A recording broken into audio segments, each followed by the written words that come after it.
Welcome to Coinversations, South Africa's weekly catch-up in coins, banknotes, collecting, and the stories behind the history. With John and Landon, bringing you the latest from the world of South African numismatics. From rare finds to market trends to the stories every collector needs to hear. This is Coinversations.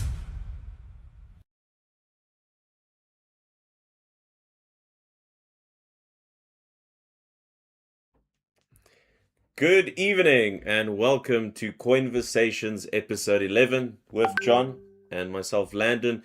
Today we're going to talk about coin collections, how to start a collection, and how you get to a really incredible collection. This week, of course, we saw the CalFam auction uploaded on the Basanis app, which has to be one of the top 5 South African collections in history. So how do you get there? By starting with one coin today. So we'll talk about it and go into it. Any big news this week, John?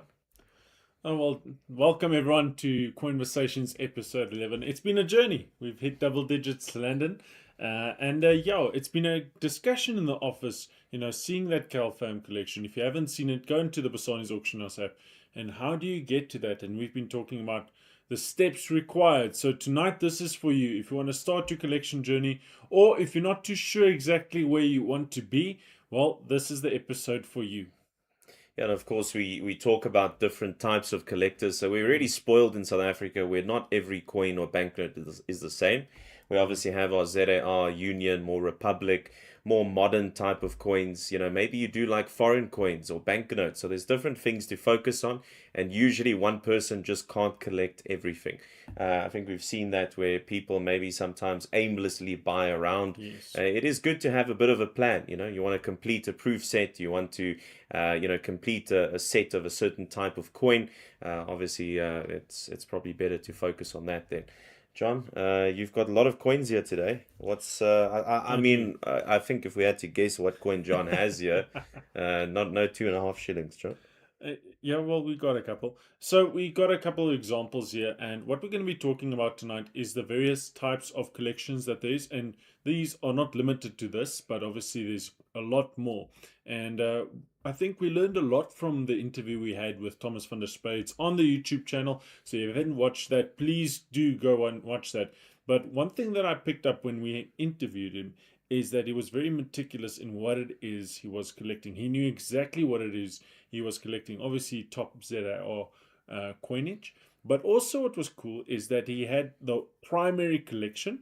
Now, obviously, as he said, there's only so many times a year or maybe every couple of years that a coin does come on auction or hits the market. So what do you do in the meantime? So he had various subcategories of coins he was collecting, and I think that's an interesting thing that we'll be divulging into. What are those subcategories? What's your primary collection and what you can be possibly looking at? So all this today is to help you unpack that and see what it is you want to collect.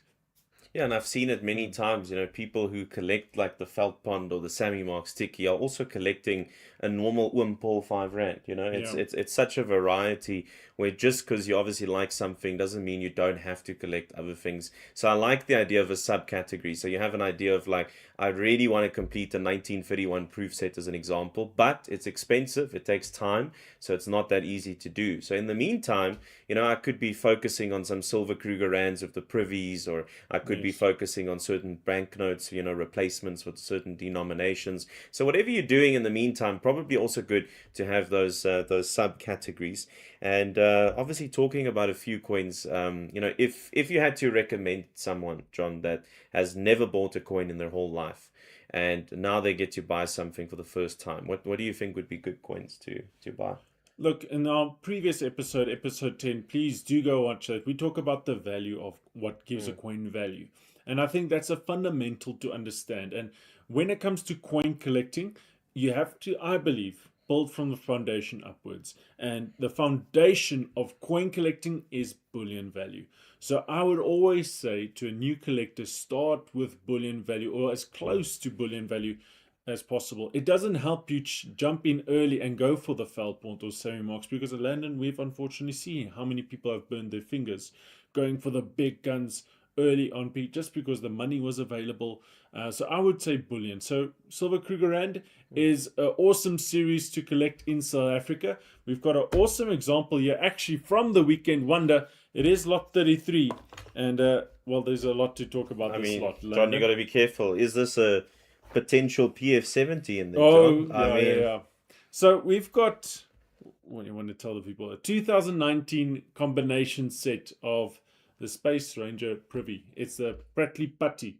And so obviously everyone knows that this 2019 is one of the most expensive Privy marks out there, if not the most expensive Privy mark that is out there, simply because it's so rare, 500 minted in the combination set, and obviously that elusive PF70 grade that it does come in. But this is an awesome type of set to start, not this coin in particular, but with Silver Krugerrands. I think it's a good way to start. It's lucrative, it's liquid in the sense that it's easy to sell again, which is very important for new collectors, being able to sell your items. So I would start off there.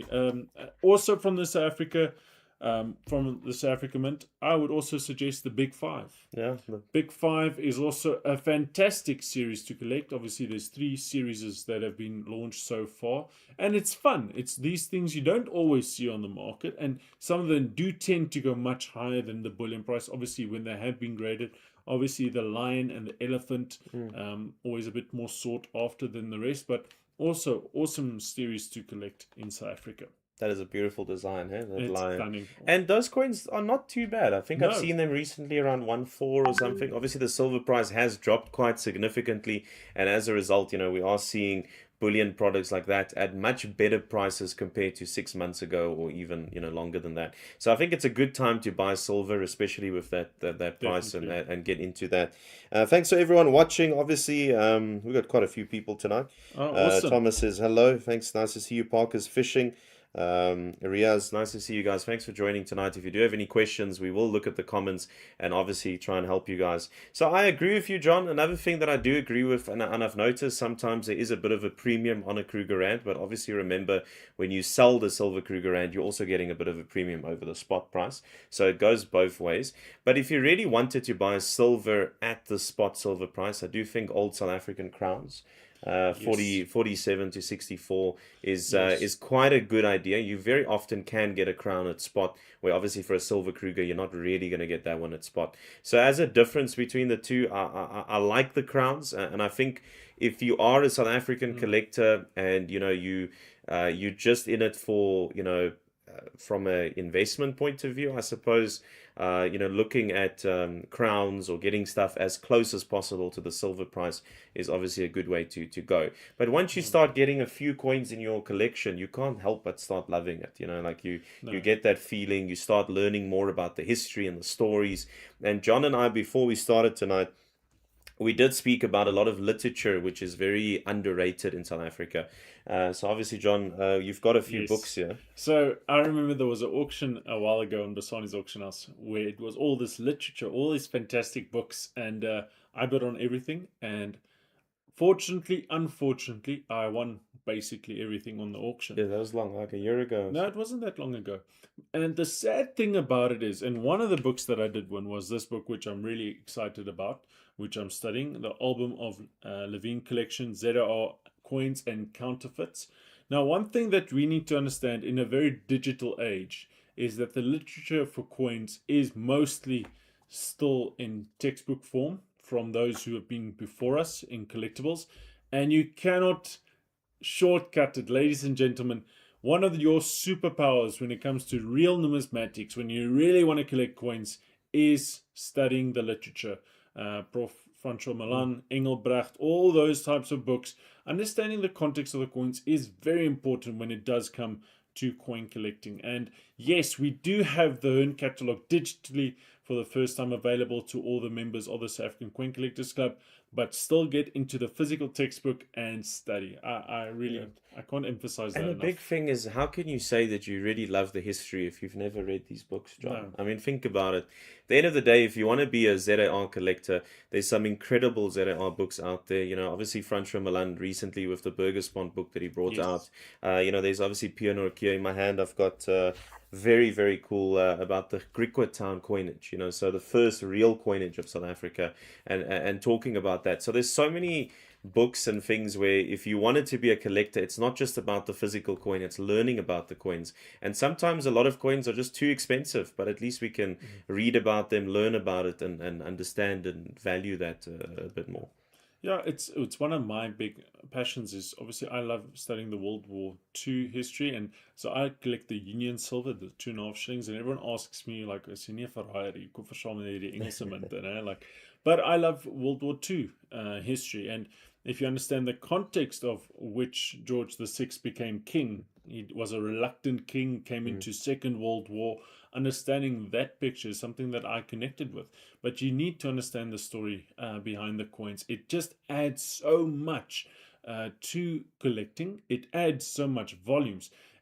It would be a shame for me for someone to buy a Feltborn just because they can and have no idea why it's valuable. Yeah, I think it would be quite cool. We can start a on the coin collectors club, have an extra group there, and we start like a book club or something.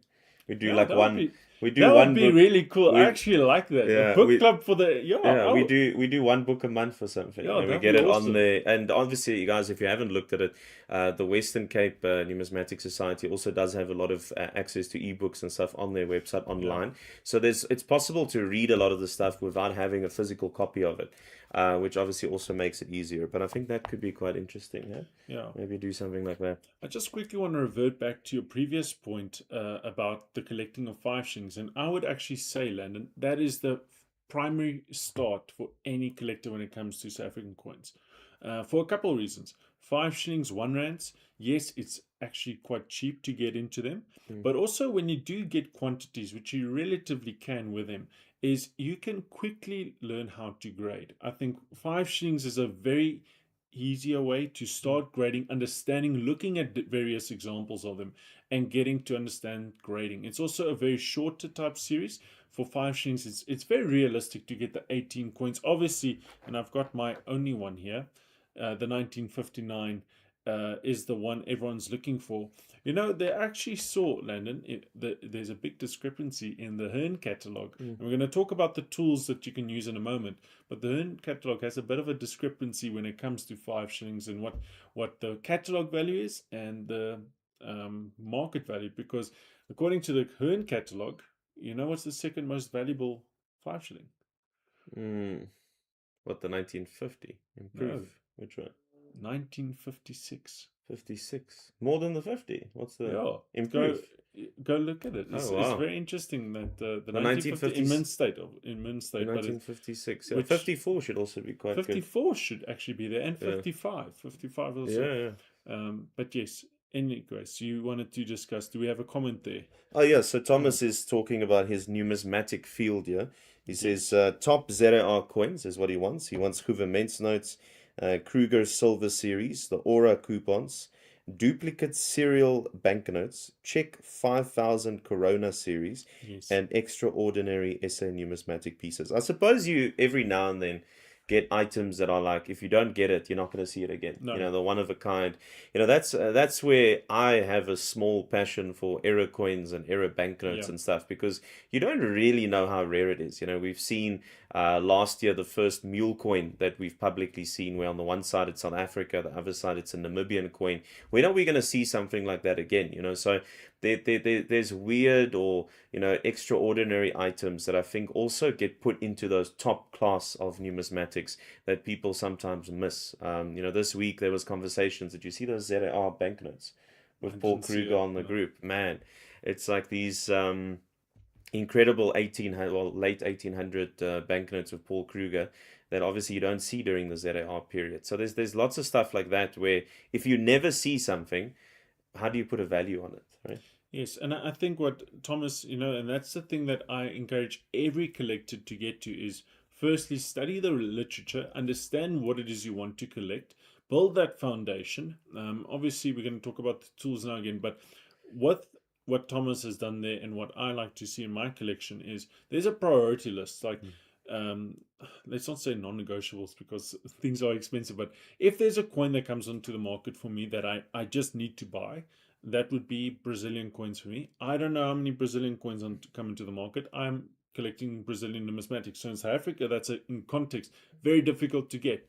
Secondly, it's for me the proof 2.5 shillings. I'm obviously trying to collect that series. So if it's available, then I'll go for that. But then there's a couple of coins I can let go if it comes onto the market because I know it will realistically come again onto the market. Obviously, the big 5 series, you will see it again. So it's important to understand what it is your first collection you're trying to get and then taking it from there. Yeah. And I think it's nice when you start out to also make it a bit personalized. One thing Yes. I did with Sangs now recently is I graded a 1996 proof set, and I was so proud of it. I got a few PF70s, and Hey. if you go onto the Sangs registry for the 1996 proof coins, yeah, you're gonna have a tough time beating me. But yeah, I mean, I got a few 68s and a few 69s, so it is possible, obviously, for other people to get better grades than that. But I think that's quite special. You get that unpack or that proof set from your birth year. You maybe start getting like a Kruger Rand, 10 pounds in gold from your birth year. You look at maybe even a silver Kruger, obviously with people having children or family members. I think those are so cool gifts, Yeah, to definitely. do. So there's so many things where you get into it. You can't, yes, silver and gold long term does well. So I think those are good buys also. People talking, a difficult part is going ungraded to graded coins, Parker says. So that's also a question. Do you buy coin that's ungraded or graded? Well, for me, I do like proof sets. So I don't like breaking up proof sets, Lennon. It's one of my things. I know a lot of guys love to. We've seen that people fall in love more with the grade than the coin itself. That's also different type of collecting, and Yeah. obviously with the Calfam collection that we have on auction and Pasanis, I mean those are the best of the best of the best in the Union series. So and I mean, how long did that collection not take to get hold of? I mean, I would be so interested in the history of that, but it is a transition. But I think it's also one, as we're talking, you need to understand grading. I think you need to Yeah. understand grading to a very rudimentary level as before you make that transition. If you want to grade, I actually had a client that had a couple of coins and said, "Yeah, I'm going to send these to NGC. These things are going to go boom, boom, boom," and they came back cleaned this, and it's very humbling when you get grading wrong. It's very humbling, especially when you're working with more valuable type items. So yes, you can definitely win with grading, but you need to understand the basis of grading. Yeah, that's quite interesting. I mean, Mm, imagine thinking you're going to get a top pop and you get the clean grade back. Eh? That's not very yeah, nice. Um, I suppose, and I think most very experienced numismatists will tell you that you're buying the coin, you're not buying the slab. So yeah, I think there probably are times where if you know your grading very well, there could be a AU58 that's actually an MS62, or there could be a mm, something that's a bit undergraded or sometimes even overgraded. I mean, we have seen items yeah, over the years where, the grade probably should have been a bit lower, and people then still pay with what the grade is, because it still is maybe a top pop or it is a big coin or yeah, banknote, even though it might not actually be. yeah. But yeah, a lot of guys, thanks. Nice to see you. Nothing but PF70s. Obviously, he only collects PF70s. Is that a good strategy? Probably long term. Long term, yes, I definitely believe so. I collect things that you can't get in 70s, so I'm not very interested in that. Yeah. I It's not suppose for it's me. more the modern stuff, right? If you're Yeah. collecting Silver Krugers, PF70s are great. I remember, 2, 3 years ago getting Silver Kruger Rands, like the Coin Show privies, with that PF70, and you can get them like for under 2,000 Rand. So now, just that coin ungraded is going to sell for more than that. So probably, within time, if you buy those PF70s, silver obviously does increase long term also. So probably that's also a factor. So yeah, if you do buy, you really want to buy the best, but you got to start buying the bullion before you get to the PF70. Yeah. Gotcha. Where are we going? Well, you haven't spoken really about banknotes. No, John. That's Okay, John loves banknotes. yeah. John, here you go. Ta-da. It's what? So I think this is a very important aspect. So, with my collecting, I've primarily focused on the union coinage and things like that. And so, unfortunately, I've got a deficit when it comes to banknotes. So, for me to, this is a real life example, but for me to start delving into banknotes and buying them before I actually understand what I'm buying, I think I would be in trouble. I think I would be in very big trouble. So, obviously, there's a lot of history. I know we've got a close relationship with Dr. Heinz First, very passionate banknote collector, has put incredible things together for banknote collectors in the past. It's definitely something to look into. Yeah, I think that obviously you're gonna have different types of collectors, right? So Mm. you're gonna have people starting out, and we're recommending bullion. Banknotes probably are a bit difficult to start out with, just because there's so many different banknotes. Whether it's the pre-reserve notes, which are super complicated and you don't see a lot, whether it is the reserve banknotes from 1921, starting with the Clegg ones, to understand why a Clegg £5 in a very bad condition is worth 10, 15,000 rand, right? You're not necessarily going to see coins in a very bad condition selling for high Yeah. prices, right? And with banknotes, you do see that if it's a very rare serial number or something you don't see too often. So in my hand, I've got a nice banknote, and it has the serial number 1. And that's also another aspect, because this exact same banknote with the same prefix is probably a 20, 30 rand banknote. But all of a sudden, because the serial number is number 1, people are paying 2,000, 3, 4,000 for it, because of that rarity or the cool factor of it. So banknotes, obviously we have £100 here too. Very Image special. de Kock £100, which is obviously really, really insane. And £100 back in the day, they still had those gold pound coins in Yeah, yeah. 1952. You could have gotten 100 gold coins for this. Even the Gouvernance notes, when we talk about the Petersburg, all those, Mm. it's cool stuff. It's stuff that's very big, the banknotes back in the day. But it is a series that probably we need quite a few episodes to just talk about banknotes Yes. to really understand it. Yeah, so back to the focus of tonight is to help you on your collecting journey. Now, unfortunately, we also seen people that are very enthusiastic coming into the market, flipping, buying everything and loving every moment. And you want to appreciate each coin. But there does come a time I have seen 2, 3, 4 years down the line where they're a bit overwhelmed. They have all these incomplete series. They don't know really where to go. When an auction comes up, as we've discussed on the Coin Collectors Club, you get auction The fever, Bassani's Trap. Have the, you the listened? Bassani's trap. It is real. And at some point, they just quit all in all and they just stop because you know what? It's just been a bit too much. And now, because they've chased certain coins, they've overpaid on certain things, and it becomes a bit of a cluster. And what we are trying to build now in the new South African numismatic community is collectors that stay in the hobby for years and years, and hopefully their children, and it builds on. So we're not telling you what to do, what not to do, but just building that guideline as to how to collect, not to get frustrated in the journey, but to enjoy the journey is very important. Yeah, and I think that's why we're talking about Mm, these sets, because you have a plan.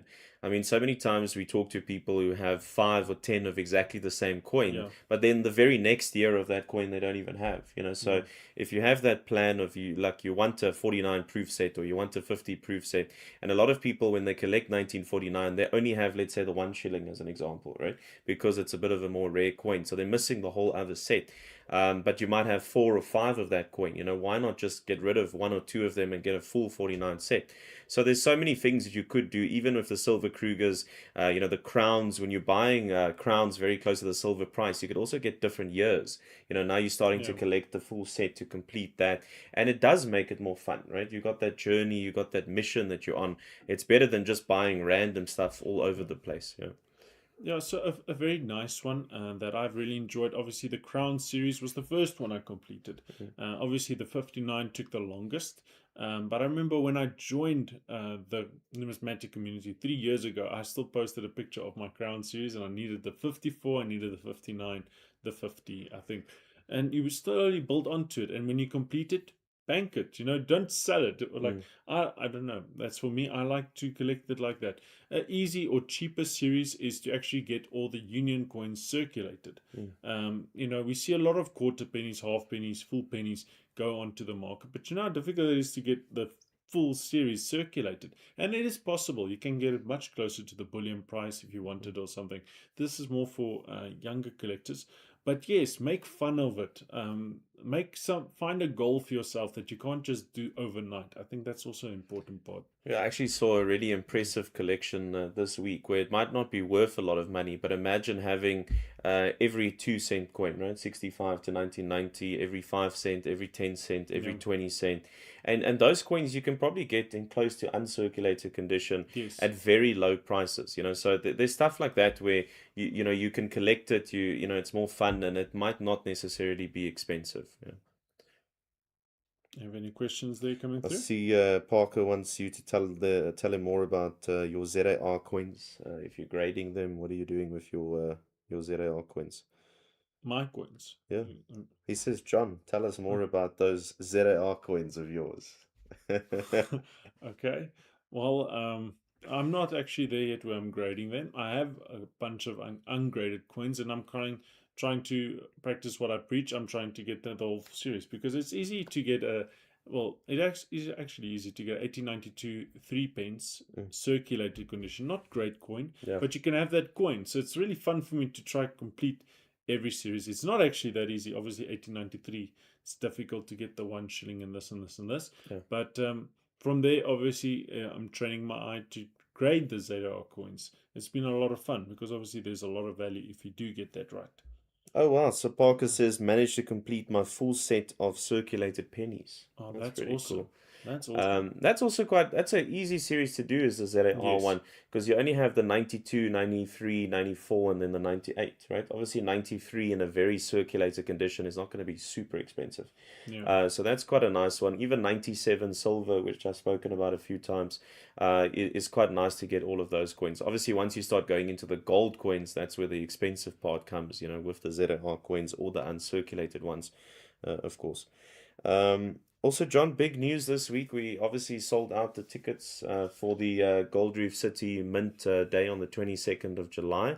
That's exciting. Wednesday night coming up. That's very exciting, ladies and gentlemen. And we hope you're joining us there, that you're one of the lucky few that does have their ticket for this event. It's been awesome seeing a bit of behind the scenes, how much effort has gone into this event. It's a numismatic event like no other. I can confidently say that. Really, it's been awesome to those that have put this together. Thank you to those that have been putting it together. It's going to be an incredible event, Landon. Yeah, quite excited, and obviously we have a special guest. John is getting his music ready. You've been listening to Apple now the last month or two. John's ready to. Yeah, you think the coin industry is good? We got some good dancers. I don't know. We're about to find out, aren't we? That's going to be fun, and obviously a lot of people there. Obviously also a new medallion that's being launched that night, which is probably the highlight and the exciting part is the journey that's going to take. Obviously you guys don't have all the information yet, John, but it's going to be super cool. Awesome. To get that done too. And then obviously the Durban Coin Show is coming up on the 25th, which is going to be that Saturday, same week. It's going to be a fun one for numismatics. Yeah, so the Durban Coin Show, the second coin show on our calendar for 2026. Now, Landon, if it's anything like what we saw in Johannesburg, it's going to be massive. Johannesburg this year was in a different world. Like we've seen coin shows, but the attendance we saw at the Johannesburg Coin Show was phenomenal. So obviously we are very looking forward to the Durban Coin Show.